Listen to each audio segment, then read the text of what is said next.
오바댜 1장 17절부터 21절 말씀 보겠습니다. 오바댜 1장 17절부터 21절입니다.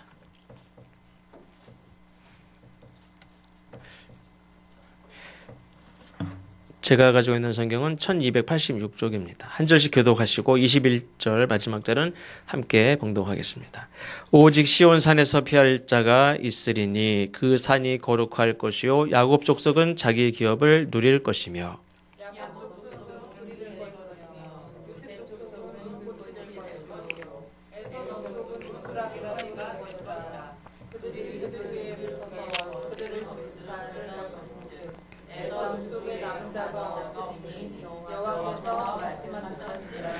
그들이 네겝과 에서의 산과 평지와 블레셋을 얻을 것이요 또 그들이 에브라임의 들과 사마리아의 들을 얻을 것이며 베냐민은 길르앗을 얻을 것이며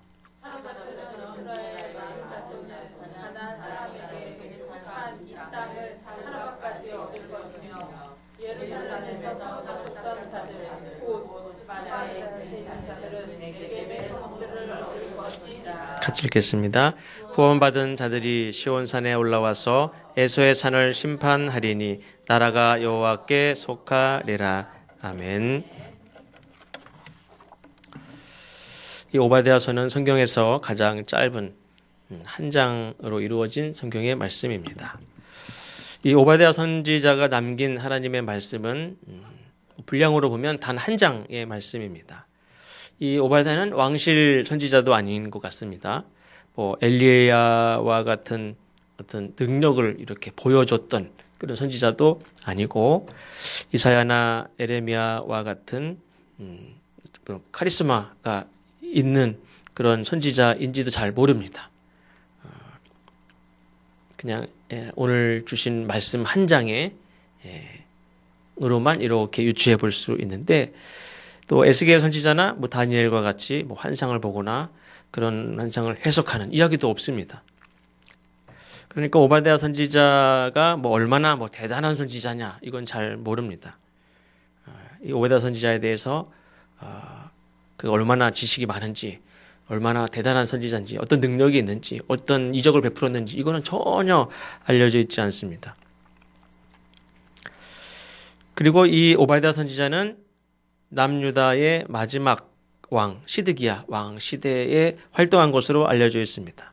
그러니까 이 국가적으로도 선지자가 대접을 받는 그런 시절도 아닙니다. 나라가 망하던 마지막 시드기야 왕 때 나라가 망하지 않습니까? 그 죄악이 가장 극심했던 그때 선지자가 대접을 받고 제사장이 존경을 받고 하나님이 기뻐하시는 그런 시절이 아닙니다.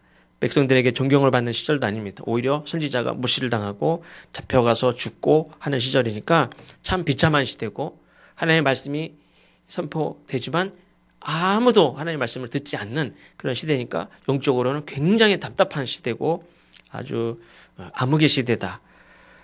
그러니까 이 오바댜 선지자가 살던 시대는 참 힘든 그런 시대라고 말할 수 있습니다.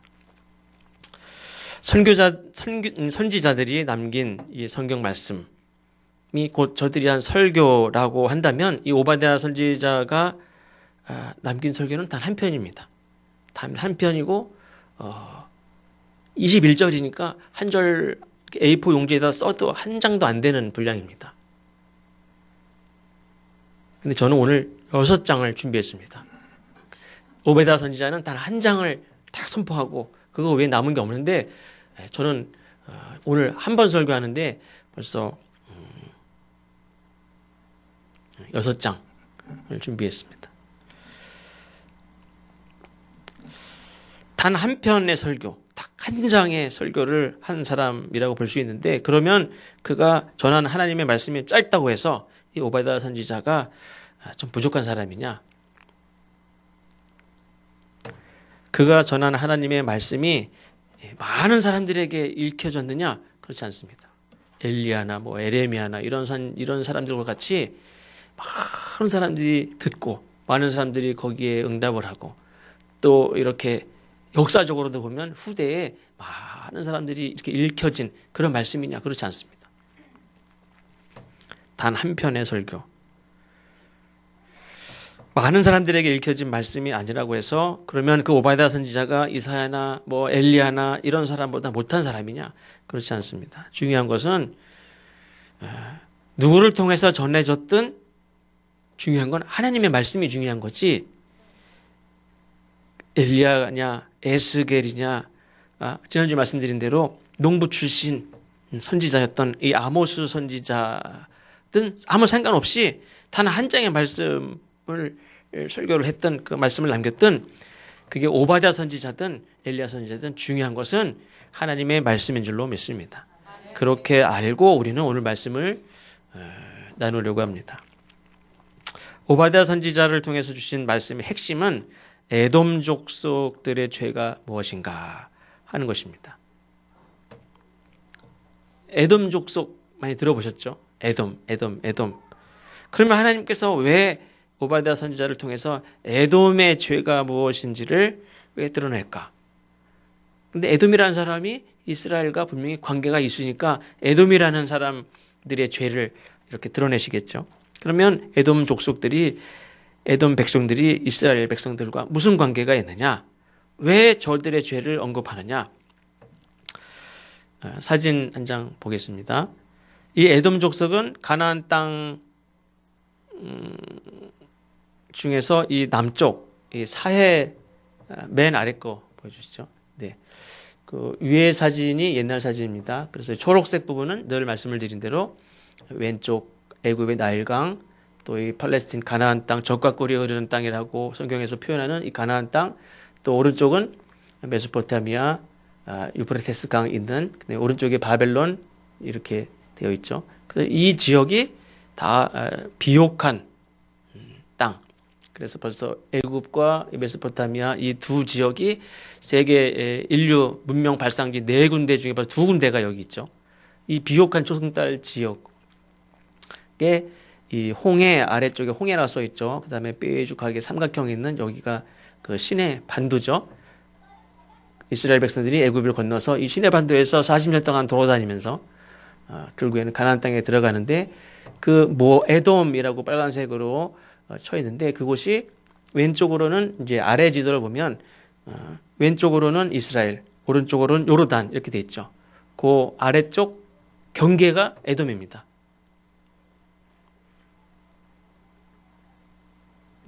저 위에 사진 보면 에돔 그리고 그 위에 이렇게 사해가 있죠. 위에 갈릴리가 있고 요단강이 있는데 이렇게 사해 좀 아래쪽 부분이 에돔 족속들이 살고 있는 곳입니다. 그냥 이렇게 놔두시면 될 것 같습니다. 그 에돔이 있고 그 경계로 바로 위가 남유다고 남유다 북이스라엘 갈라지기 전에는 그냥 이스라엘이 있었고 그 아래가 에돔입니다. 그러니까 에돔과 이스라엘은 경계를 두고 남쪽은 에돔, 위에는 이스라엘 그렇게 되어 있습니다. 그렇게 경계를 두고 같이 함께 살아가는 민족인데 이스라엘 백성과 에돔 족속은 그 조상이 같은 사람입니다. 아브라함과 이삭이 다 저들의 할아버지입니다. 그 다음에 이 에돔의 후손은 에돔의 조상은 에서, 이스라엘 조상은 야곱. 할아버지가 이스라엘의 할아버지는 야곱, 저 에돔의 할아버지는 에서. 그 위에 할아버지는 한 분 같은 할아버지죠. 이삭 같은 할아버지 후손들입니다. 근데 전에 말씀드린 대로 이 가나안 땅에는 이스라엘 사람들이 애굽에서 나와서 가나안 땅에 정착할 때 많은 민족들이 가나안 땅에 정착하려고 막 들어와서 다툼이 있었던 그런 시대입니다. 물론 가나안 족속들이 미리 있었지만 이스라엘 백성들만이 아닙니다. 많은 민족들이 그쪽에 막 땅을 차지하려고 막 들어오던 시절인데 들어올 때 에돔이 이미 있었어요. 그래서 이 신명기에 보면 이렇게 애굽에서 나와가지고 이스라엘 가나안 땅을 들어갈 때 에돔 족속이 못 가게 막아요. 근데 들어올 때 이미 이스라엘 백성들은 저 에돔 족속이 자기네들의 자기 조상 야곱의 형의 에서의 후손인 걸 이미 알고 있어요. 그래서 일말에 기대를 하죠. 지나갈 때 에돔 족속이 길을 열어줄 줄 알았어요. 근데 막아요. 그때 이미 이스라엘 백성들은 자기 할아버지 조상 야곱의 형의 후손인 에돔 족속이 열어줄 줄 알았는데 그냥 기대를 한 거죠. 근데 아주 냉정하게 길을 딱 막아요. 그때 빈정은 상해 이미. 그리고 막 우여곡절 끝에 가나안 땅을 차지해서 이스라엘이 이렇게 세워지고 사사시대가 지나고 다윗 왕국 시대까지 이렇게 이르죠. 그때 다윗 왕국이 이렇게 솔로몬 초기까지 그 영토를 막 넓혀가고 힘이 막강하고 주변 나라들로부터 조공을 받지 않습니까? 그때 이 에돔 족속이 이스라엘에게 조공을 바치는 나라가 돼. 경계를 두고 아래쪽에 살지만 이스라엘에 이렇게 조공을 받죠. 맨 처음에 가나안 땅에 이스라엘 백성이 들어올 때는 길을 막고 어딜 가? 그리고 막 털세를 부렸는데 다윗 왕국 시절에는 심하게 말하면 이스라엘에 이렇게 식민지 같이 지배하에 있었고 솔로몬 이후에 가면 물론 거기서 벗어나지만 어쨌든 그런 관계입니다. 우리 조상 야곱의 할아버지와 저들의 조상 에서가 형제. 그러니까 이스라엘에게 이 에돔이라는 나라는 그냥 사람으로 따지면 두 형제가 가나안 땅에 가서 막 둘이 살아보려고 거기서 정착해서 살고 있는 거예요.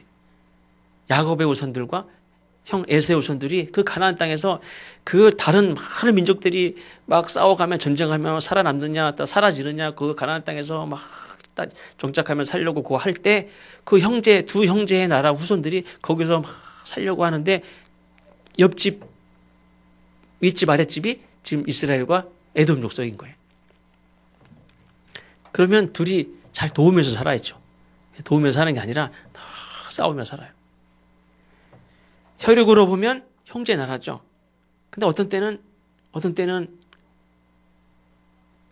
그래도 피가 우리보다 진하다고 그래도 내 편인 것 같고 친구인 것 같고 동맹국인 것 같은데 어느 순간에 가보면 와 원수도 이런 원수가 없어요.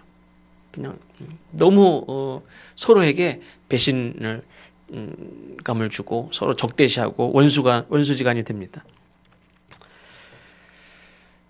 원수가 되는 경우를 보면은 원래 잘 알지 못하던 사람이 원수가 되는 경우는 별로 없어요. 그렇죠? 가족이 원수가 되거나 친구가 원수지간이 되는 거지. 그냥 어디 직장 다니다가 만난 사람이 원수지간이 됩니까? 그건 그냥 안 보면 많은 거예요. 원수지간도 필요 없어요. 근데 가까웠던 사람이 원수지간이 돼요. 그래도 그리스도 안에서 한 형제 자매라고 했던 사람이 원수지간이 되고 실제 삐를 나눈 형제지간의 원수가 되고 이 부부간의 원수가 되고 부모 자식 간의 원수가 되고 이렇게 원수지간이 돼요. 에돔과 이스라엘은 조상이 같은 한 형제의 나라인데 두 나라가 원수지간이 돼. 서로도 형제의 나라인 것을 잘 알고 있습니다. 그런데 이 가나안 땅에서 서로 이 경계를 이웃하고 살면서 어떻게 보면 둘 다 망할 때까지 싸워요. 평생 망할 때까지 갈등하며 싸웁니다. 특별히 이 이스라엘 백성들의 입장에서 볼 때 이 에돔이 너무 밉고 분노하고 싫고 원수같이 여기는 이유가 있는데 이게 뭐냐면 북쪽 이스라엘이 망했죠. 아수르에 망하고 남쪽 유다가 바벨론에 의해서 나중에 망하게 되는데 그 망할 때 그 바벨론의 편에 서서 내 나라를 망하게 했던 도와줬던 자가 바로 에돔이에요. 고대 전쟁에서는 물론 지금도 이제 마찬가지이지만 작은 나라가 내분이 생겨가지고 싸울 때는 막 큰 나라를 데리고 들어와서 싸우는 경우는 별로 없죠. 물론 이제 강대국 끼고 이렇게 싸우기도 하지만 강대국이 이렇게 어떤 영토를 넓힐 때 그래도 좀 어떤 나라를 쳐들어갈 때 그 강대국이 어떻게 하냐면 그 주변에 내 영향력 하에 있는 나라들에게 명령을 합니다. 요구를 합니다. 내가 이 나라를 쳐들어가는데 옆에 있는 나라들한테 너 군사들 5만 명씩 보내. 그리고 먹을 것 좀 보내. 그래서 내 나라가 힘이 있지만 내 군사들만 가서 가지고 싸우는 게 아니라 그 주변에 있는 나라들에게 군사들을 징집을 하고 먹을 거를 조공을 받고 그렇게 해가지고 그렇게 싸웁니다. 그러면 그 요구를 받은 그 나라들이 싫어! 이렇게 얘기하기 쉬우냐? 그게 어려워요. 예를 들어서 바벨론이 이 남유다를 침공할 때 이미 이 에돔 족속은 바벨론의 속국과 같은 그런 나라입니다. 이미 조공을 바치고 말을 이미 잘 듣고 있던 그런 상태입니다. 근데 이 바벨론이 남유다를 쳐들어와서 이제 멸망시키려고 할 때에 에돔 족속에게 요구합니다. 너 군사 얼마 보내. 우리가 군대 갈 테니까 준비해. 같이 도와줘. 그리고 그 주변국들에게도 군대를 파병을 요청합니다. 길을 열고 경제적으로 얼마 지원하라 한다든지 여러 가지 방면으로 내가 지금 전쟁을 하는데 이걸 도와 이런 요청을 합니다. 어떤 때는 정확하게 군사 몇 명 언제 어디로 다 데리고 와 이렇게 명령식으로 요청하는 경우도 굉장히 많죠. 우리나라가 중국과의 관계에서도 보면 중국이 이렇게 내려올 때 우리를 돕는다는 형식으로 아니면 우리가 삼국시대에도 보면 중국이 어떤 나라를 이렇게 쳐들어올 때 고구려를 쳐들어오든 백제를 쳐들어올 때 신라와 함께 당나라와 신라가 같이 연합군이 있다. 그러면은 당나라가 황제의 나라고 여기는 이렇게 황제의 나라에 가서 이렇게 허락을 받는 그런 시대라면 이거를 저쪽에서 군사 몇 명 데리고 와. 그리고 성 하나 내주고 먹을 거 여기 있는 동안 다 책임져. 그러면은 그거 안 들어줄 수가 없어요. 그러면서 그거를 다 젊은 사람들을 다 징집해가지고 그걸 다 숫자 맞춰가지고 보내줘야 되고 이런 경우가 굉장히 많죠. 중국에서 내려올 때 몇 명 보내. 그러면 다 보내는 게 굉장히 많았어요. 중국 전쟁하는데 우리가 군사들 보내고 먹을 거 보내고 뭐 다른 거 필요한 것도 그 딸려 보내는 게 얼마나 많은지 몰라요. 그게 우리나라만 그러느냐? 강대국이 움직이면 주변 이 속국들한테 그런 걸 막 요구해서 그걸 다 가지고 전쟁을 해요. 아마도 에돔은 그런 바벨론의 강제적인 협박과 어떤 요구에 어쩔 수 없이 응했다라고도 생각할 수 있습니다. 그러나 그거는 좋게 해석을 하는 거고 어쨌든 역사적으로 에돔은 남유다가 완전히 멸망하는 그 마지막 전쟁에 누구 편이 되냐면 바벨론 편에 서서 자기 동생의 나라를 멸망시키는데 가서 앞장섭니다. 공범이 됩니다. 하나님께서는 그 죄를 책망해요. 아마도 이 에돔은 자기 동생의 나라를 바벨론에 치는데 그걸 돕는 대신 자기는 살려고 하는 거겠죠. 그 바벨론에게 노 하면은 자기네들이 먼저 침략을 당할 수도 있어요. 아마 그럴 것 같아. 그러니까 그리고 자기 동생 나라를 쳐들어오는 그 나라에 길을 열어주고 군사들을 보내고 그러면서 동생 나라가 무너져서 다 완전히 멸망합니다. 남유다가 완전히 멸망하고 예루살렘 성전 다 파헤쳐지고 왕은 끌려가고 이 시드기야 왕은 눈이 뽑혀서 끌려가고 이렇게 소나 끄는 그 맷돌을 가서 노예나 끄는 걸 가서 끌고 있고 왕자들은 다 죽임을 당하고 백성들은 다 포로로 끌려갑니다. 그때 도왔던 민족이 바로 이스라엘의 형의 나라 에돔 족속들이 그 죄를 오늘 오바댜 선지자를 통해서 말씀하는 겁니다.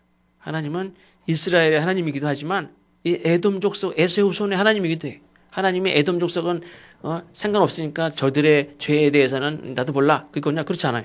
하나님은 에돔 족속의 죄에 대해서도 말씀하고 있습니다. 자기 살자고 자기 동생의 나라를 바벨론이 쳐들어오는데 거기 앞장서서 군사를 보내고 먹을 거 보내고 길을 열어주고 그리고 자기는 살겠다는 거죠. 자기 살자고 동생 멸망시키는데 도와주고 자기는 삽니다. 그러나 오늘 마지막 말씀에도 나오듯이 하나님께서는 어떤 말씀을 하시냐면 이 에돔이 자기는 살고 그래 동생 나라 멸망하는데 도와주고 자기는 살고 그럼 자기네 나라는 10년, 100년, 1000년 계속 살았느냐? 그렇잖아요. 자기네 나라 동생 나라를 짓밟는 그 바벨론 함께 손을 잡고 도와줬던 그 바벨론에 의해서 4년 있다 자기네 나라도 망해. 하나님께서 그런데 오늘 마지막 말씀에도 나오듯이 바벨론과 함께 멸망시키려고 했던 그 나라는 실제 다 멸망했죠. 남유다가 다 멸망했습니다. 근데 그 동생 나라가 멸망하는데 협조해서 공범이 됐던 이 에돔 족속 근데 하나님께서 뭐라고 하냐면 그 멸망한 남유다, 그 멸망한 남유다 이제 다시 하나님께서 세우시고 그 나라가 하나님 나라에 속하게 될 것이다. 형제의 나라를 짓밟고 세우려고 했던 자기 나라는 역시 기대와 전혀 달리 오히려 완전히 멸망해서 너희 나라도 너희 땅도 하나님 나라에 속하게 될 것이다. 이게 오바댜 선지자를 통해서 주신 하나님의 말씀입니다. 우리는 잘 살고 평안하게 살고 별일 없을 때는 명분을 별로 중요하게 생각 안 합니다. 그럴 때 살기 힘들 때 그때는 명분을 껌종이 버리듯이 그냥 버려요. 나도 살기 힘든데 내가 죽게 생겼는데 명분이 뭘 중요해. 그리고 버려요.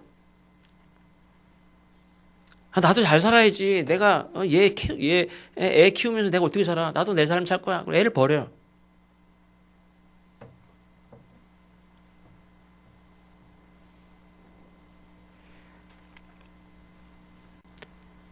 에돔은 그렇게 형제의 나라, 이게 중요한 명분이죠. 물론 둘이 싸울 때도 있는데 이거는 세상 사람들이 봐도 중요한 거예요. 저 두 나라는 매일 싸우지만 무슨 관계입니까? 형제의 나라예요. 나도 알고 지네들도 알고 세상 사람들도 다 알아요. 둘이 형제의 나라예요. 그 형제라는 관계, 그 명분이 얼마나 중요합니까? 물론 서로 싸울 때도 있지만 어느 선이 있는 거예요. 자기 살자고 동생을 죽이는 거는 이거는 명분을 버리는 거예요.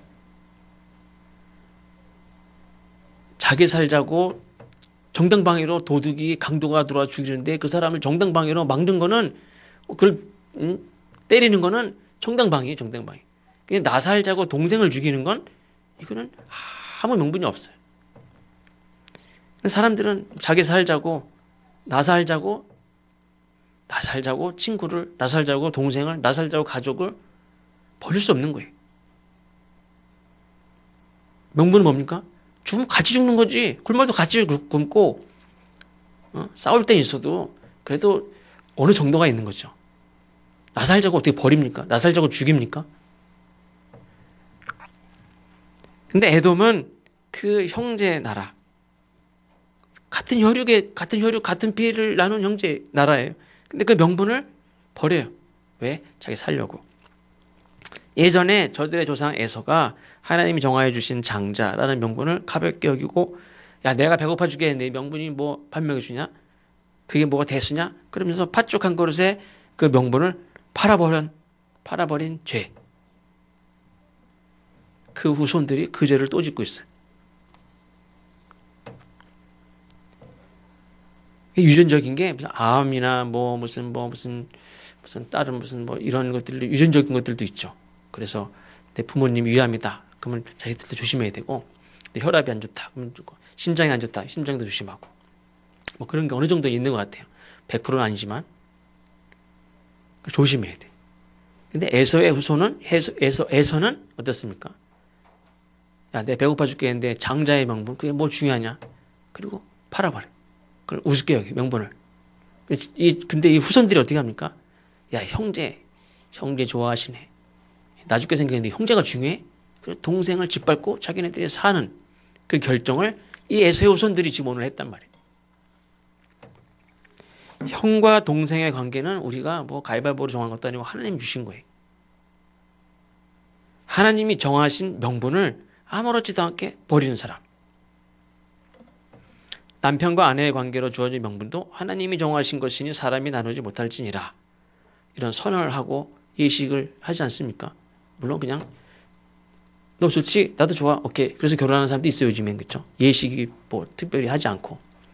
근데 우리는 그리스도인들은 하나님 앞에 여기 모인 모든 사람들 앞에 맹세를 해요.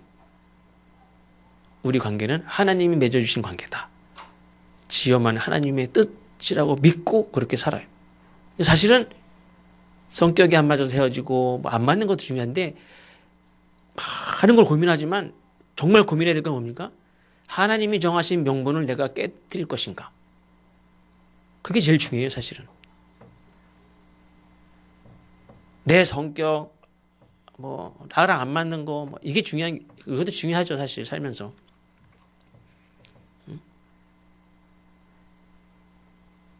하나님이 정하신 것을 사람이 나누지 못할지니라 말씀하셨는데 사람이 어떻게 합니까? 명분을 아주 대수롭게 여기지 않습니다. 그리고 막 쓰레기 버리듯이 막 버립니다. 남편의 명분을 버리고 아내의 명분을 버리고 어머니의 명분을 버리고 아버지의 명분을 쓰레기같이 버립니다. 친구의 명분을 버립니다. 그렇게 하고 어떻게 하나님 앞에 가서 복을 달라고 합니까? 자기는 하나님이 정하신 하나님이 정말 우리를 잘 아시고 서로를 잘 아시고 우리를 잘 아신 하나님이 우리를 이렇게 정하신 그 명분을 나는 아무렇지도 않게 버리면서 하나님이 정하신 거는 나는 아무렇게 변하면서 하나님한테 나한테 또 뭘 달래요. 자꾸 가서 기도를 하면서.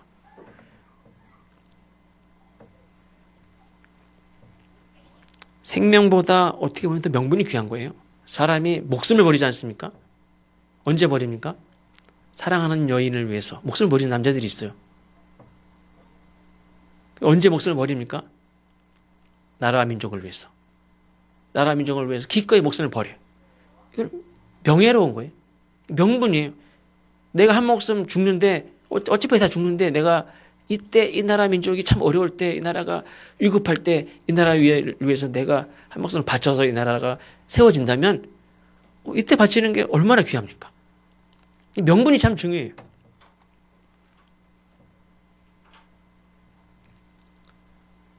그냥 사는 데까지 살다가 죽을 수도 있지만 이때 내 목숨을 거는 것도 왜 겁니까? 명분이 참 중요하기 때문에 거기에 목숨도 거는 거예요.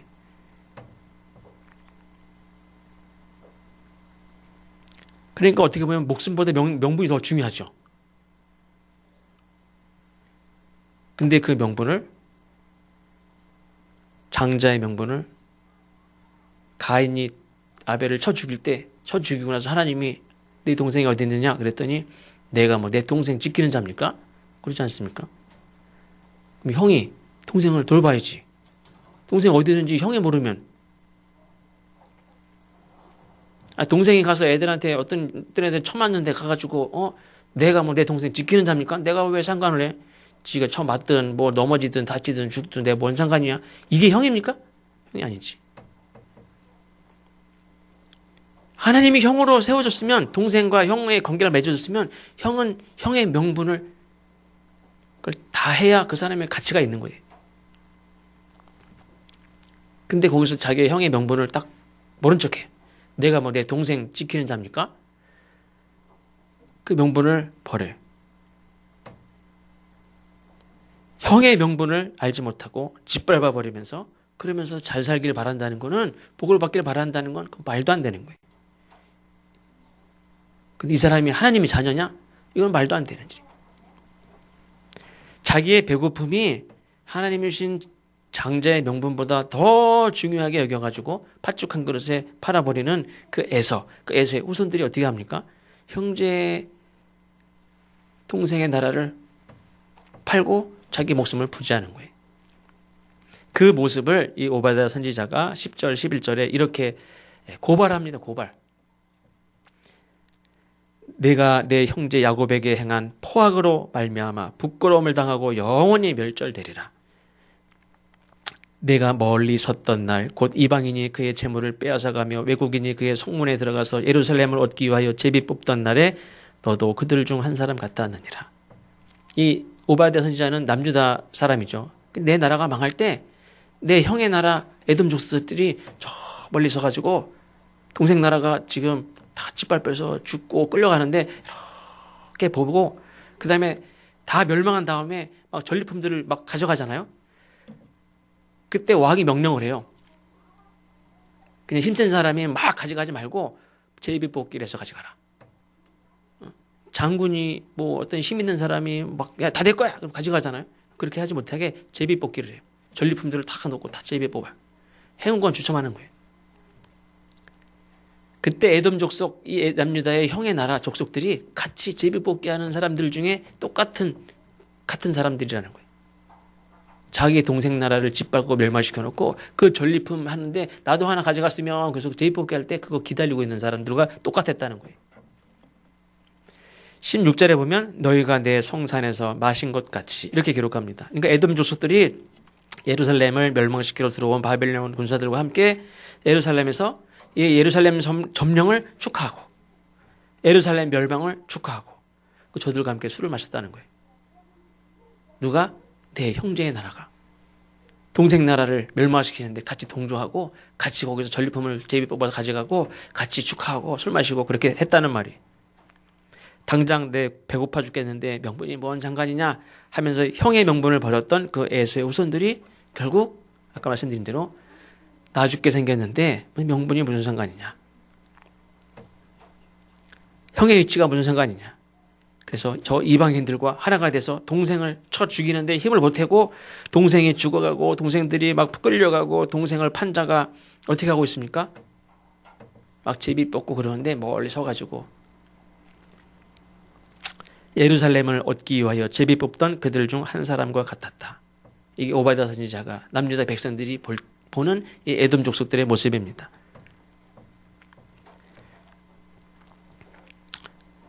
그런데 이스라엘 백성들은 그 신명기 23장 7절에 보면 하나님이 이스라엘 백성들에게 이미 애굽에서 나와서 가나안 땅으로 가는 중에 하나님이 그 에돔 족속이 이미 자리 잡고 살잖아요. 그러니까 하나님이 이 이스라엘 백성들에게 말씀하셨어요.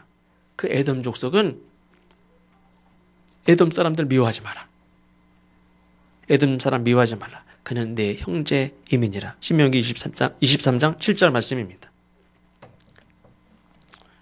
가나안 애굽에서 430년 동안 노예 생활하다가 나와가지고 가나안 광야에서 40년 동안 돌아다니다가 이제 가는데 에돔 족속을 만나는데 그 사람들 미워하지 말아라. 너의 형제다. 미워하지 말아라. 그래서 그냥 하나님의 말씀 믿고 그래도 내 피부치니까 내 형제 나라니까 내 가나안 땅에 들어가서 땅을 차지하러 들어가는데 그래도 나를 도와줄 줄 알았어요. 근데 더 나를 괴롭혀요. 그리고 지금 말씀드린 대로 마지막에 그곳에 가나안 땅에 들어가서 나라를 세우고 차지하고 나라를 세우고 역사가 이어져 가는데 그리고 멸망하는 그 순간에 그 에돔 족속이 같이 있었다는 거예요. 들어갈 때 방해하더니 내 나라가 망할 때 그때 힘을 보탰던 자가 바로 자기 형의 후손들. 그래서 이 에돔 족속들에 대해서 남유다 사람들은 마음에 막 사무쳤어요. 바벨론이 막 쳐들어올 때 그 바벨론 적군이잖아요. 그러니까 바벨론 군사에 대해서도 얼마나 밉습니까? 화가 나죠. 더 미운 사람이 누굽니까? 거기에 힘을 보탰던 그 에서의 후손들. 형제의 나라가 거기에 붙지는 못한 거. 그게 너무너무너무 화가 나고 슬프고 미우고 밉고 그랬어요. 그래서 그 마음이 담겨진 그 시편이 시편 137편이 제가 잠깐 읽어드립니다.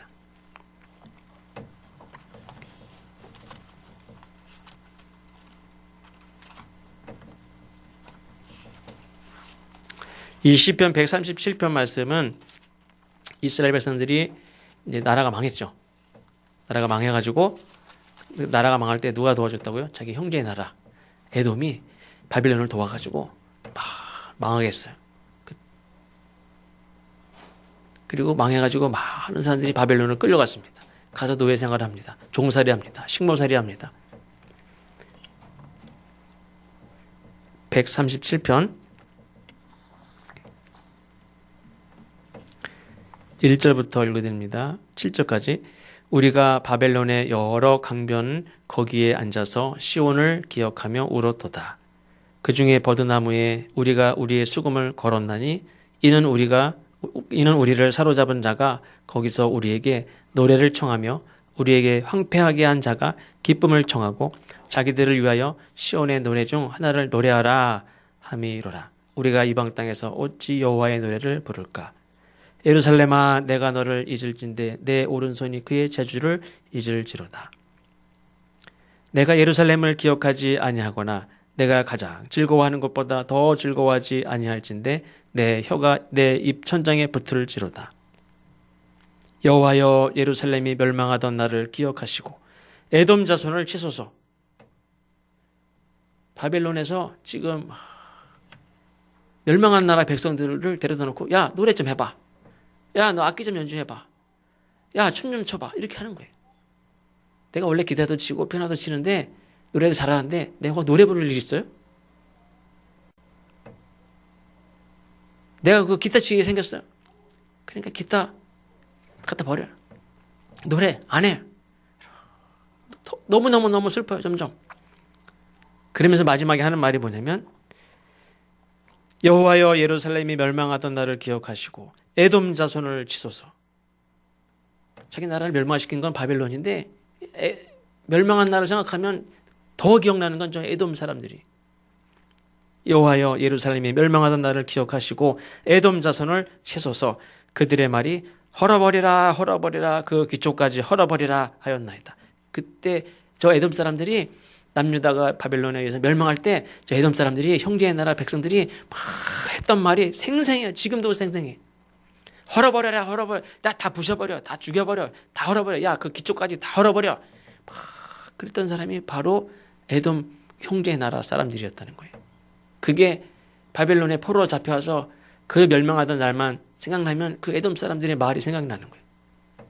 그게 잊혀지지가 않는 거예요. 멸망하던 날.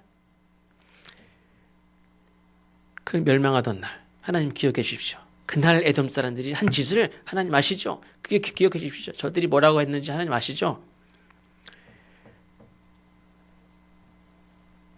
동생을 짓밟고 배신하고 자기 살자고 했던 그 사람들은 시간이 지나면 잊어버려요. 내가 그때 무슨 말을 했어? 내가 기억도 안 나는데 하지만 짓밟힌 자는 생각이 나요. 잊어버리지 않아요. 배신당한 사람은 그때 들었던 말이 평생 안 잊어버려요. 그래서 저들이 하나님께 부르짖죠. 여호와여 예루살렘이 멸망하던 날 기억하시고 그 에돔 자손을 치소서. 그날. 그래서 오바댜 1장 우리가 읽지 않았지만 11절에서 14절 말씀에 보면 그날 그게 10번이나 나와요. 멸망하던 날, 그 고난당하던 그날, 배신당하던 그날, 그 재앙의 날, 제비 뽑던 그날, 형제의 날, 패망하는 날, 그날 10번이나 나와요. 그날을 잊지를 못한다는 거예요.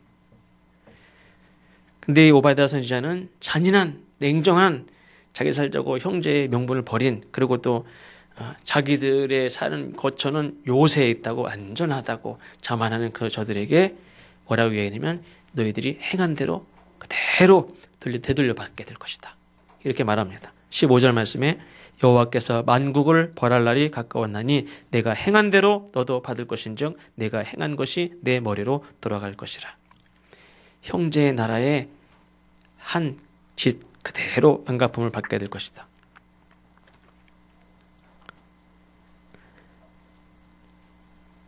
그러나 하나님이 또 약속을 하시죠. 에돔이 짓밟았던 그 멸망시켰던 그 동생의 나라, 그 나라를 하나님이 다시 세우실 것이다. 때가 되면 백성들을 다 돌아오게 하실 것이다. 오히려 그 예루살렘은 거룩한 땅으로 회복되고 그 야곱의 족속은 오늘 읽은 말씀입니다. 야곱의 족속은 자기 기업을 이제 누리게 될 것이다. 야곱의 족속은 불이 될 것이고 요셉의 족속은 불꽃이 되고 너희들은 지푸라기가 될 것이다. 이스라엘 백성들 지금은 이 형의 나라에 의해서 짓밟혀 멸망한 것 같죠. 다 죽은 것 같지만 이제 그들이 불이 되고 그들이 불꽃이 돼서 이제는 누가 지푸라기예요? 누가 타서 없어집니까? 에돔 족속들이 지푸라기가 돼서 다 멸망할 것이다. 그 나라는 여호와께 속하게 될 것이다. 이렇게 말씀합니다.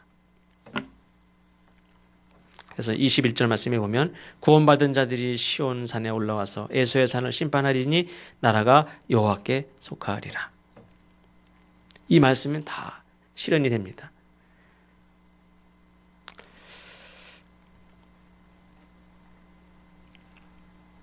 그래서 앞에는 멸망의 날, 고난의 날, 배신의 날, 형제의 날 이렇게 나오지만 15절에 보면 여호와께서 만국을 벌할 날 이렇게 나옵니다. 그날 배신당하고 멸망한 백성들은 다시 하나님이 구원하시는 날, 심판의 날, 그리고 행한 대로 되갚음을 당하는 날.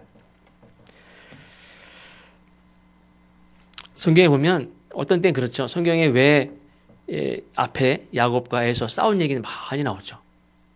왜 이런 얘기를 굳이 할까? 그냥 좋은 이렇게 처음부터 끝까지 선한 일을 했던 사람들 이야기가 많으면 좋은데 왜 저렇게 야곱과 같이 이기적이고 욕심 많고 에서와 싸우고 배신하고 이런 이야기가 많이 나올까? 그들부터 해서 그들의 후손들과 그들의 마지막 역사까지도 계속 나옵니다. 이것은 뭘 말씀하냐면 일단은 죄를 지은 사람은 그 죄에 대한 대가를 치른다는 거예요. 어떤 분은 이렇게 얘기했어요. 죄에는 파멸의 씨앗이 들어있다. 죄를 지면 반드시 파멸하게 돼 있어요. 그에 대한 대가가 있어. 기억을 해야 돼요. 명분을 쓰레기같이 여기고 자기 살겠다고 버리는 자들은 똑같은 사람을 만나게 된단 말이에요. 그러나 하나님을 끝까지 의지하고 소망을 두는 자는 하나님께서 다시 그 자리를 회복시켜 주실 것을 믿어라. 그런 말씀입니다. 명분을 버리면서 하겠다고 명분을 버리면서까지 살려고 하는 사람들 있죠. 그래서 사는 게 아니라는 말이에요. 너무 힘들다고 죽겠다고 명분을 버리는 사람은 그 자체로 그 어떤 사람에게도 신뢰를 받지 못해요. 왜? 그 사람은 어려우면 신뢰를 저버리는 사람이에요. 명분을 버리는 사람이에요. 그 사람이 어떻게 신뢰를 받습니까? 하나님이 주신 명분을 버리는 자 마찬가지예요. 누구에게 도움을 받지 못해. 근데 잘못된 명분을 스스로 만드는 건 조심해야 돼요. 잘못된 맹세, 순간적인 어떤 잘못된 명분을 만들고서 이것 때문에 더 귀한 일들을 더 해야 돼, 마땅히 해야 될 일들을 못하는 경우도 있죠. 땅의 주인도 하나님이시고 나라의 주인도 하나님이시고 그 날, 때가 되면 하나님이 하십니다. 날도 시간도 시간의 주인도 하나님이시죠. 때가 되면 이방인의 손을 잡고 형제의 나라를 치고 자기는 살려고 했던 그 나라를 때가 되면 멸망시키는 분이 하나님이시다. 때가 되면 형제의 배신으로 망한 이 사람을 하나님이 다시 세우시는 분도 하나님이시다. 그러니까 우리는 결국 중요한 것은 하나님과의 관계가 참 중요합니다. 하나님, 우리가 살면서 저 사람에게 배신당할 수도 있고 이 사람이 외면당할 수도 있고 저 사람이 도와줄 줄 알았는데 저 사람은 모른 척하는 수도 있고 여러 일들 당할 수 있습니다. 기대했던 가족 혹은 친구, 성도들 어려운 일 당할 수도 있어요. 그러나 중요한 것은 그럼에도 불구하고 하나님을 끝까지 의지하고 믿음을 가지고 살아가면 하나님이 세우실 자를 세우고 구원하실 자를 구원하고 심판하실 자를 심판하시고 다 하나님이 하십니다. 모든 나라는 나 살려고 명분을 버린 그 나라가 살았느냐? 역사상에 아예 없어졌어요. 지금 그 주 70년 물론 예루살렘이 완전히 로마에서 멸망할 때 그때 물론 이스라엘 백성들이 그때 다 흩어졌지만 지금 이스라엘이 다시 있잖아요. 근데 에돔 족속은 지금 아예 역사에 없어졌어요. 나라의 주인은 하나님. 우리가 어디에 사느냐, 어디에서 주인으로 사느냐.